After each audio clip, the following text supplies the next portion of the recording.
Un saludo muy especial para los televidentes que a esta hora se conectan con Alodoc, un espacio para que hablemos de salud, bienestar y sobre esos temas jurídicos. Hoy estaremos tratando la tendinitis, síntomas, causas y cómo prevenirlo. Comencemos.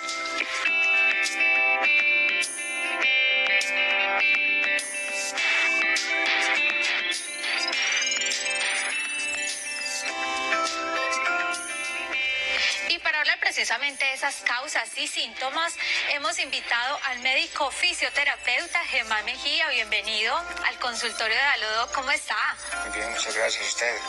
Muy bien, cuéntenos qué es la tendinitis. Bueno, primero les voy a hablar del tendón. El tendón es una banda fibrosa, es un cable que conecta el músculo con el hueso para ejercer tensión y poder mover una articulación. Su función es transmitir las cargas del músculo al hueso para poder mover la extremidad.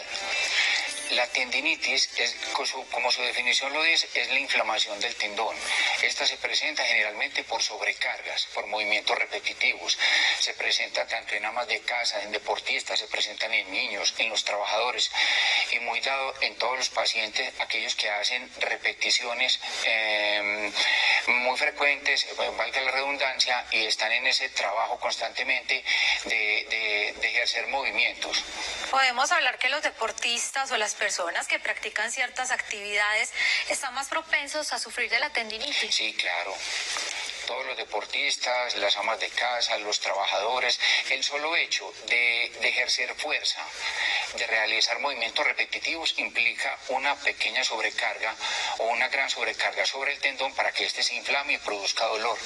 ¿Cuáles son esos síntomas que pueden identificar nuestros televidentes para definir o distinguir que están sufriendo de tendinitis? Bueno, generalmente se siente es un dolor tanto a la palpación como al movimiento, una tumefacción. La tumefacción se define como la sensación de edema o de hinchazón o limitación funcional al mover la extremidad o determinada parte del cuerpo donde se va a sentir el dolor. ¿En qué partes del cuerpo se pueden presentar? Bueno, más frecuentemente las lesiones de manguito rotador en deportistas, en amas de casa, las lesiones de codo también se pueden presentar en amas de casa, en deportistas, en trabajadores, el paciente oficinista, o sea, los que están utilizando constantemente el teclado, el mouse, las tendinitis de muñeca y otro tipo de deportes y actividades. Tenemos acá en nuestra pantalla unas causas que yo quiero que usted y yo las comentemos con nuestros televidentes, las causas de la tendinitis.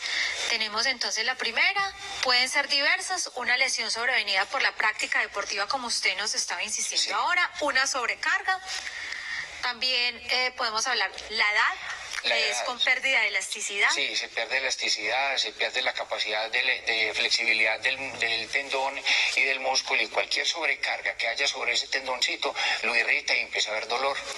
Bueno, hablamos de enfermedades como la diabetes o la artritis reumatoide. Reumatoide, sí. Esa también puede provocar la tendinitis. Sí, claro, la sola deformidad de la articulación, la rigidez, implica que se pierda la elasticidad en los músculos, en los tendoncitos, y por eso se presenta la diabetes con los problemas circulatorios que conlleva.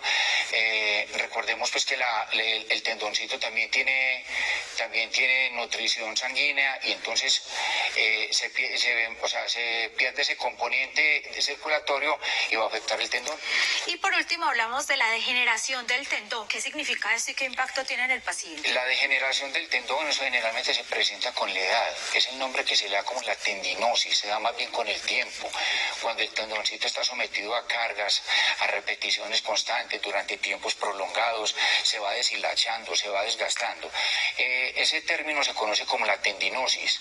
Entonces es el hallazgo radiológico que encuentra el médico radiólogo a través de la ecografía o la resonancia para determinar la degeneración del tendón. Se va volviendo desflecadito, deshilachado, con pequeñas grietas, y es el término que se utiliza como la tendinosis o la degeneración del tendón.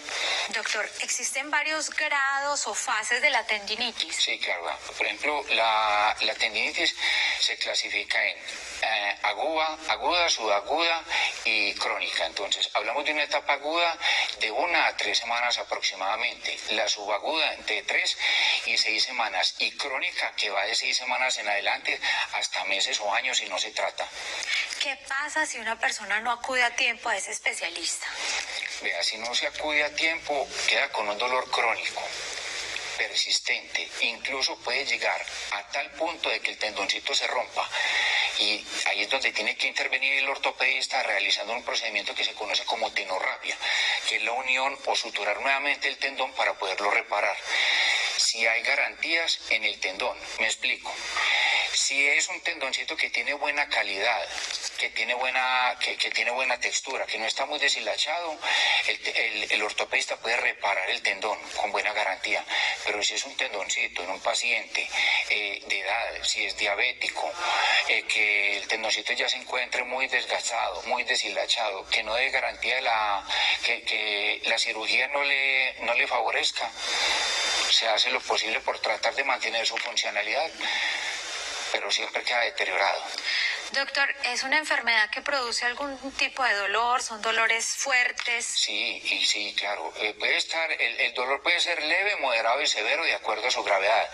Incluso hay factores que lo agudizan, por ejemplo el frío, los ambientes fríos. Hay pacientes que manifiestan que con el frío se presenta aumento del dolor. Aquellos que dicen, hombre, vea, yo tengo una tendinitis del manguito rotador y cuando prende el aire del carro, cuando sale el aire, me pega en el hombro, hermano, y el dolor es impresionante. Me imagino que por esa época, cuando las redes sociales juegan un papel como importante y están también los menores tan pegados a estos computadores, ¿qué ejercicios o qué pausas podemos hacer con estos menores para evitar que ellos también puedan sufrir de esto? A ver, en los niños y los jóvenes muy frecuente este tipo de tendinitis, pues como en las manos, en los brazos. Ellos tienen un componente elástico y cartilaginoso mayor que el de un paciente adulto. Pero no está de más decirle pues al joven que por favor trate de hacer pausas activas y se le enseñan pequeños ejercicios de estiramiento, que eso lo encuentran en las redes sociales. Hay pequeños videos donde hay instrucciones para todo ese tipo de estiramientos y prevenir las lesiones en ellos también. ¿Quién y cómo se diagnostica la tendinitis? Bueno, la tendinitis la diagnostica, puede ser diagnosticada por un fisioterapeuta, un médico general, médico deportólogo, el fisiatra o el ortopedista. ¿Existe algún tratamiento para eso? ¿Es necesario medicarlos o muchas veces solamente se requiere con estas terapias, con estas fisioterapias? Sí, por ejemplo, el paciente entra a consulta y manifiesta pues que tiene un dolor de determinado músculo, uno entra a evaluarlo y diagnostica la tendinitis. Generalmente se mandan analgésicos, antiinflamatorios, algunas medidas locales en la casa, el reposo, evitar actividades que conlleven al dolor del músculo. Uno les dice que pueden utilizar compresitas humedocalientes, pueden aplicar compresas frías o hielo. Y muchas veces cuando eso no sirve hay que ordenar la fisioterapia. O cuando uno como médico sabe que el paciente con esas medidas locales no mejoran, se le remite a fisioterapia. Doctor, este espacio precisamente es de pedagogía, de informar a los televidentes, pero sobre todo de que ellos tomen conciencia de que es importante visitar al especialista, que por ningún motivo es recomendable automedicarse. Este también es un caso muy particular en el que debemos insistir a nuestros televidentes. Sí, porque ya se nos volvió muy común en nuestro medio de que cualquier dolor es motivo para no acudir a la consulta médica, sino para visitar la farmacia de la esquina. Porque uno muchas veces dice, tengo un dolor, y entonces el farmacéutico lo primero que dice, le tengo la solución, tengo este antiinflamatorio, este analgésico, este y este, le tengo el matrimonio inyectado, o sea, los dos medicamentos combinados en una sola jeringa y sale. Tenemos una pregunta que nos hace uno de nuestros televidentes al correo electrónico alodoc@telemedellin.tv. Lo invito para que leamos esta pregunta. Armando Soto nos pregunta, ¿qué es bueno para desinflamar los tendones? Bueno, para desinflamar los tendones, como ya lo había dicho, se manejan los antiinflamatorios, el reposo, el hielo local en la parte donde se siente el dolor, o las compresas humedocalientes. ¿Qué es lo más correcto? Que el paciente no se automedique, que acuda al médico o que vaya al fisioterapeuta para que éste le enseñe específicamente qué puede hacer. Porque hay pacientes que dicen, doctor, usted me mandó unos antiinflamatorios y sentí mejoría siempre y cuando me toma los medicamentos, o sea, mientras tiene el efecto terapéutico. Después de eso vuelve y me aparece el dolor. Mientras que el médico o el fisioterapeuta, si el médico conoce de estiramientos o de unos tipos de ejercicios, le puede dar esos tips para hacerlo en la casa y poder favorecer que no aparezca el dolor o que disminuya el dolor.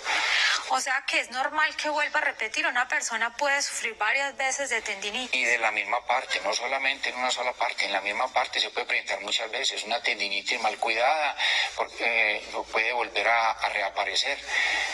Y el dolor se puede cronificar, puede haber limitación de la función y llevarlo tanto a una incapacidad y ya van a haber pérdidas laborales.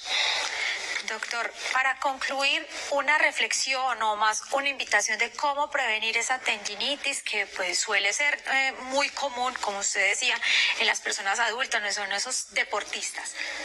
Sí, vea, por ejemplo, hemos tenido pacientes en nuestro consultorio, amas de casa y pacientes del común que nos dicen, vea, yo hago movimientos repetitivos todo el día en mi empresa, en mi trabajo. No me duele nada por el momento, pero hay veces que llego a la casa y me siento muy fatigado de la extremidad, pues que estoy trabajando constantemente, pasando cajas de un lado a otro. Yo vengo a que me enseñe estiramientos y ejercicios de fortalecimiento para practicar en la casa y para realizar en mis pausas activas. Doctor, muchísimas gracias por recibir nuestra invitación acá en Alodoc. Esperamos contar con usted en una próxima oportunidad. Ya regresamos, vamos a un pequeño corte de mensajes institucionales y regresamos con el doctor Hernando Elí con un tema muy importante.